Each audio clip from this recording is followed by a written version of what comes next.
Good morning, comic book fans. Welcome back to Comics in 5 Minutes. I am your Ever Shorty. We'll look at The Curse of Shirley Johnson today, which is another one of the new Spawn things. And it's only just a mini-series, but it's got a nice oversized issue 1, and you're effectively getting 2 comic books in one, which is at least good value for money. But it honestly didn't land with me much at all. There's some stuff I liked about it, but only in isolation, not really as part of the whole.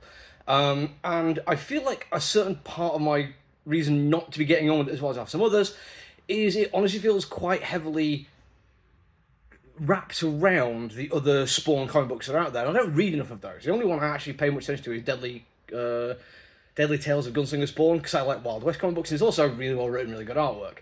In this particular case, there's overt references to stuff happening, or that have happened in the Spawn universe, and I feel like, reading between the lines, there's an awful lot of other referential stuff, which if I was reading the ongoing Spawn stuff, and, I don't know, maybe King Spawn and some other stuff as well, maybe the Salmon Twitch, I don't know. Maybe if I'd read a lot of it more, I would be vibing with it a little bit. But I always try and review this from the point of view of somebody who's just coming into a comic book store, seeing something that's in issue 1, and picking it up, because an issue 1 should be a place where you can jump on and enjoy the story. Now, let's go for some stuff I liked. First off, it did tie into something which had happened in Spawn, I think like in issue 5 or something, but it referenced that. It 100% told you that this was from an early issue of Spawn, and through the comic book, there was enough references in universe for me to at least vaguely understand what was going on in that comic book.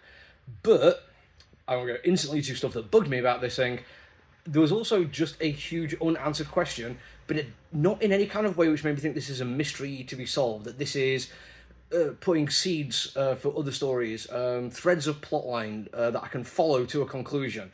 It just always feels like this was a decision that was made for this story to make sense, for this character to even exist at all. And that is, basic concept is, there was a serial killer who had a young lady, a child effectively, trapped somewhere after physically attacking her, dismembering her, and Spawn came and dealt with the serial killer, but never actually rescued the girl.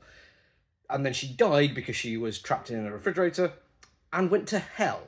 And I was like, what the hell did this young girl do to end up in hell? It feels like that's a major point that needs to be addressed here. Was she, also a terrible human being? Did she torture animals? I don't know what's going on with the rest of the backstory of this. It certainly doesn't feel like it's ever been mentioned in any of the Spawn comics leading to this point. If it has, I apologise. I'm okay being corrected if I'm wrong on this.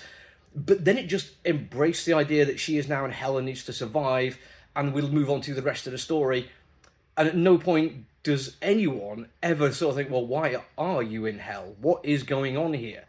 There's somebody who kind of later on the comic book references having a plaything or a toy, which I think is a reference to her, which might go some way to being like, well, he chose her, but again, why would that kind of creature have access to somebody if they were innocent, so they're not innocent, and again, which the child getting tortured by a serial killer? It is a very weird take. Now, let's again jump to something I really like, because when we do realise we are in hell, we do have some absolutely brilliant artistic renditions of the hellscape. It is fantastically good looking. There's a couple of really good double page splashes where I could get lost in that artwork. Colouring, line work, all of it brilliant. But if we're talking about hell, it does feel like one of the ideas that they were discussing in it was totally ripped from the Lucifer or Preacher hell universes on TV, where it's effectively somebody just constantly reliving their worst moment over and over again ad infinitum forever. And I feel like, yeah, okay, that is a good version of hell, and I'm not sure the two TV shows we've referenced are the first people to come up with it, but it certainly doesn't feel like an original enough idea for something like this. And then once that kind of thing's done, it just, again, feels like a plot that was just put in there for the sake of this story without ever any real need to examine it in any way, shape, or form. And then we follow on to the rest of the story, which is she meets somebody who is absolutely tied into other things that are going on. There are other characters that are introduced who feel like I should know who they are. The comic book certainly treats them as if I should know who they are, and I should know what their relationships are to the greater world, how they know Al, what their deal with hell or the other powers is. But because I do not read all those books, I got to the end of the story and just thought, 100%, this isn't for me.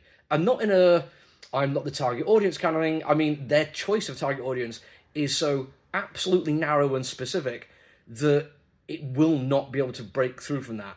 I guess maybe if somebody really likes the artwork and really likes some core concept stuff going on, it might convince them to go and read a bunch of Spawn comic books, but it's not like that's an easy thing to do. There's a whole bunch of the general Spawn thing, and then lots of side stories going on at the moment.